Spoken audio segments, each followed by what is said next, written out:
Ijtimoiy tarmoqlarda endi soliqdan qarzi borlar ham svetdan uzilishi mumkin deya xabarlar tarqaldi. Ushbu ma'lumotlar qanchalik asosli? 2025-yil 28-noyabrda O'zbekiston Respublikasi Prezidentining 364-sonli qarori qabul qilindi.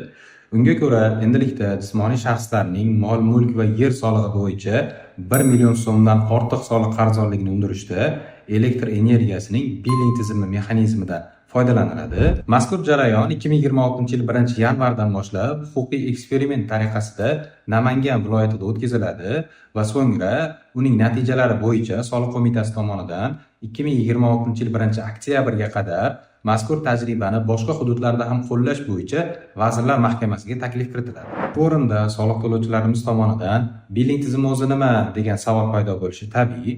Amaldagi qonunchilikka ko'ra, billing tizimi deganda qarzdorlik belgilangan muddatda bartaraf etilmaganda billing tizimi operatori tomonidan elektr energiyasi uchun to'lov qilish imkoniyatining vaqtincha cheklanishi mumkinligi tushuniladi.